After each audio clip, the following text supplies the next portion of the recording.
السلام علیکم سامعین و ناظرین، حافظ محمد وسیم نوری آپ کی خدمت میں حاضر ہے۔ ہم نے لیسن نمبر 1 میں حروف مفردات کو پڑھا تھا اور لیسن نمبر 2 میں حروف مرکبات کو پڑھا تھا، اور آج ہم حرکات کے بارے میں پڑھتے ہیں۔ تو آئیے ناظرین، ہم چلتے ہیں اپنے سبق کی طرف۔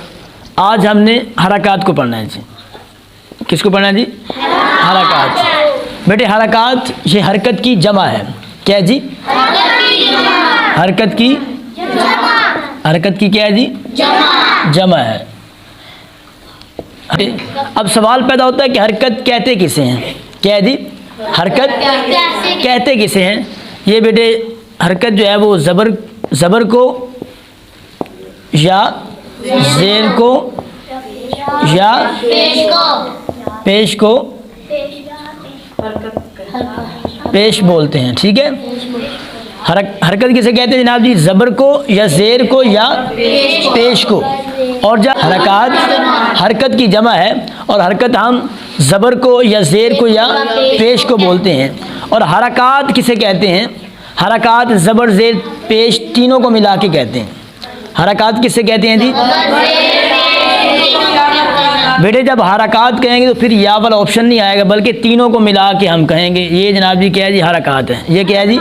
حرکات۔ اور اس کے علاوہ بیٹے حرکات ثلاثہ بھی کہا جاتا ہے۔ اس کو کیا کہا جاتا ہے جی؟ حرکات ثلاثہ۔ ثلاثہ بیٹے عربی کے اندر 3 کو بولا جاتا ہے۔ ثلاثہ کسے کہتے ہیں عربی کے اندر؟ 3 کو بولا جاتا ہے، یعنی 1، 2 اور 3۔ تو مطلب کیا ہوا جی؟ یہ کیا بنا جی؟ حرکات ثلاثہ۔ جب بھی آپ سے کوئی سوال کرتا ہے کہ حرکات ثلاثہ کسے کہتے ہیں، تو آپ نے بلا جھجک ناظرین بتانا ہے ان کو کہ جناب زبر زیر پیش کو حرکات ثلاثہ کہا جاتا ہے۔ اگر کوئی آپ سے پوچھے کہ حرکت کسے کہتے ہیں، پھر آپ نے کہنا ہے جی زبر کو یا زیر کو یا پیش کو، کیونکہ یہ بھی ایک حرکت ہے، یہ بھی ایک حرکت ہے اور یہ بھی ایک حرکت ہے۔ جب ہم ان تینوں کو ملا دیں گے تو پھر حرکات ثلاثہ بن جائے گا۔ عربی کے اندر ثلاثہ 3 کو بولتے ہیں بیٹے۔ اور اس کے علاوہ بیٹے جب بھی آپ نے زبر جو ہے نا، زبر اور پیش، زبر اور پیش، یہ بیٹے ہمیشہ حرف کے اوپر آتی ہے۔ کیا آتا ہے جی؟ ہمیشہ یہ حرف کے اوپر آتی ہے۔ اکثر ناظرین ہمارے بچے پریشان ہوتے ہیں، ان کو زبر زیر کی پہچان صحیح طریقے سے نہیں ہوتی، وہ کبھی زبر کو زیر پڑھ دیتے ہیں یا زیر کو پیش پڑھ دیتے ہیں۔ تو سب سے پہلے ناظرین ہم نے اپنے بچوں کو یہ پہچان کروانی ہے کہ حرکت کہتے کسے ہیں اور حرکت یہ زبر زیر پیش ہوتی کہاں پہ ہے۔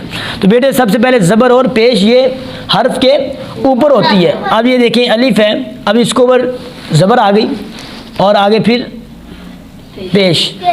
اب یہاں پہ پیش نہیں آئے گی، یہاں پہ زبر نہیں آئے گی، یہ زبر کہاں آئے گی جی؟ حرف کے اوپر آئے گی، اور پیش حرف کے اوپر آئے گی۔ کبھی بھی بیٹے آپ نے حرف کے نیچے زیر اور پیش نہیں پڑھنی، کبھی بھی آپ نے حرف کے نیچے زبر اور پیش نہیں پڑھنی۔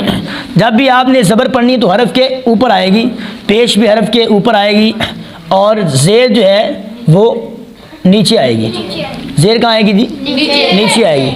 اور بیٹے دوسری بات، جب آپ نے زبر کو ادا کرنا ہوتا ہے نا، زبر کو پڑھنا ہے، تو آپ نے اپنے منہ اور آواز کو کھول کے ادا کرنا ہوتا ہے۔ جیسے حمزہ زبر آ، حمزہ زبر آ، لمبا بھی نہیں کرتے، حمزہ زبر آ، حمزہ زبر آ، اور حمزہ زیر ای۔ یہ جو زیر ہے یہ آواز کو نیچے گرا کے ادا کرتے ہیں، آواز کو نیچے گراتے ہیں تب یہ ادا ہوتی ہے۔ اور پیش کب ادا ہوتی ہے؟ اپنے ہونٹوں کو گول کر کے، اپنے ہونٹوں کو گول کر، جیسے با پیش بو، تا پیش تو، ایسے ہی ہے نا، سا پیش سو، تو ہونٹ گول ہوں گے یہاں پہ، اور یہاں پہ زبر پہ کیا جی؟ اپنا منہ اور آواز کو کھول کے ادا کریں گے، اور زیر جو ہے وہ آواز کو نیچے گراتی ہے، ٹھیک ہے؟ نیچے گرانا ہے آواز کو، تب یہ زیر ادا کرتے ہیں۔ اور بیٹے جب بھی کوئی ایسا حرف آ جائے نا جس کے اوپر زبر زیر پیش ہوتی ہے نا، اس کو متحرک کہتے ہیں۔ کیا کہتے ہیں جی؟ متحرک کہتے ہیں۔ کیا کہتے ہیں؟ متحرک کہتے ہیں، یعنی وہ حرکت والا ہے۔ جس کے اوپر بھی زبر آ جائے یا زیر آ جائے یا پیش آ جائے اس کو کیا کہتے ہیں جی؟ متحرک۔ یعنی یہ کون سا حرف ہے؟ اس کی حرکت والا حرف ہے۔ حرکت کیوں والا؟ کیوں جناب اس کے اوپر زبر ہے، زیر ہے اور پیش ہے، متحرک۔ کیا کہتے ہیں جی؟ متحرک۔ جس کے اوپر بھی زبر زیر پیش آ جائے، مثلا یہ والا، یہ کیا ہے جی؟ متحرک ہے، ٹھیک ہے، یہ کیا ہے؟ متحرک ہے، یہ متحرک کسے کہتے ہیں؟ جس کے اوپر حرکت ہو، جس کے اوپر حرکت ہو، ٹھیک ہے، زبر بھی کہہ لیں درست ہوگا، کیونکہ زبر یہ بھی ایک حرکت ہے، زیر یہ بھی ایک حرکت ہے، اور پیش یہ بھی ایک حرکت ہے۔ متحرک کسے کہتے ہیں؟ جس کے اوپر حرکت آ جائے اس کو متحرک کہا جاتا ہے بیٹے۔ اور پھر جب بھی آپ نے ادا کرنا ہے تو میں نے بتایا کہ منہ کو، آواز کو کھول کر زبر ادا کرنی ہے، اور جو سب سے مین بات بیٹے یہ ہے کہ جب بھی آپ نے زبر زیر پیش کو پڑھنا ہے نا تو آپ نے جھٹکا دیے بغیر ادا کرنا ہوتا ہے۔ کیا کرنا ہے جی؟ جھٹکا دیے بغیر ادا کرنا ہے، اور اس کو لمبا نہیں کرنا، اس کو لمبا بھی نہیں کرنا۔ اکثر ہمارے بچے جو ہے حمزہ زبر آ، حمزہ زیر ای، حمزہ ایسے نہیں کرنا، زبر زیر پیش کو لمبا نہیں کرنا اور جھٹکا دیے بغیر اس کو ادا کرنا ہے، ٹھیک ہے؟ جیسے با زبر با، با زیر بی، با پیش بو، با بی بو، بس اتنا، اس کو زیادہ لمبا نہیں کرنا۔ اور بیٹے آج کا جو ہمارا جو مین پوائنٹ ہے نا ہمارا، اکثر ہمارے بچے یہ کیا ہے جی؟ الف ہے، اس کو حمزہ پڑھیں گے۔ کیا پڑھیں گے؟ اکثر ناظرین ہمارے بچے الف کو تو الف ہی پڑھتے ہیں، لیکن جب ہمارا آگے چیپٹر نمبر 3 آتا ہے، حرکات کا چیپٹر شروع ہوتا ہے، تو اس کو بھی سب سے پہلے جہاں پہ لکھا ہوتا ہے حمزہ زبر آ، تو اس کو بھی الف پڑھتے ہیں۔ تو ناظرین اور پیارے بچوں، یہ الف نہیں ہے، اس کو کیا پڑھیں گے؟ حمزہ پڑھیں گے، کیونکہ الف جو ہے وہ ہمیشہ خالی ہوتا ہے۔ الف کیا ہوتا ہے؟ ہمیشہ سے خالی ہوتا ہے۔ جب اس کے اوپر کوئی حرکت آ جائے، مطلب زبر آ جائے، زیر آ جائے، پیش آ جائے یا جزم آ جائے، تو وہ کیا ہوگا جی؟ حمزہ بن جاتا ہے، ٹھیک ہے؟